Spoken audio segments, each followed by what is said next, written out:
பல வருஷங்களுக்கு முன்னாடி இந்த பகுதியில சின்ன ஓட்டை இருக்க முத்துகளை பயன்படுத்தி கைய பயன்படுத்தாம மாலையா யாரு செய்யறாங்களோ அவங்களுக்கு பரிசுன்னு சொல்லியிருக்காங்க. உடனே அந்த பகுதியில இருக்க பல மனிதர்கள் முயற்சி பண்ணியும் யாராலையும் கோர்க்க முடியாததுனால போட்டியை கைவிட்டிருக்காங்க. அந்த நேரத்துல ஒரு பெண் வந்து நான் கோர்க்கிறேன்னு சொல்லி பாசிக்கு நடுவுல சர்க்கரை பாலை ஊத்தி அதுக்கு பக்கத்துல ஒரு நூலையும் வச்சிருக்காங்க.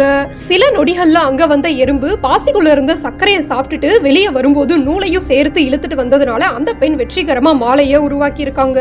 உடனே அங்க இருந்த மகாராஜா அந்த பெண்ணோட அழகையும் புத்தி கூர்மையும் பார்த்து மயங்கி அந்த பெண்ணை திருமணம் செஞ்சுக்க ஆசைப்பட்டு அந்த பெண்கிட்ட போய் என்ன திருமணம் பண்ணிக்கிறியான்னு கேட்டிருக்காங்க.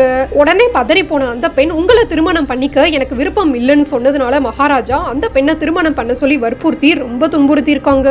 அன்னைக்கு இரவே மனசுடைந்த அந்த பெண் திருமணம் பண்ணிக்க விருப்பம் இல்லாததுனால தீ குளிச்சு இறந்துட்டாங்களாம். இந்த விஷயம் நடந்து சில நாட்களுக்கு அப்புறம் பல அமானுஷ்யங்கள் நடக்கிறத கவனிச்ச மக்கள் அந்த பெண் சாதாரண பெண் இல்ல தெய்வத்தோட அவதாரம்னு புரிஞ்சுக்கிட்டு அந்த பெண் இறந்த இடத்துல இருந்து மண் எடுத்துட்டு வந்து கோவில் கட்டினதாக சொல்றாங்க.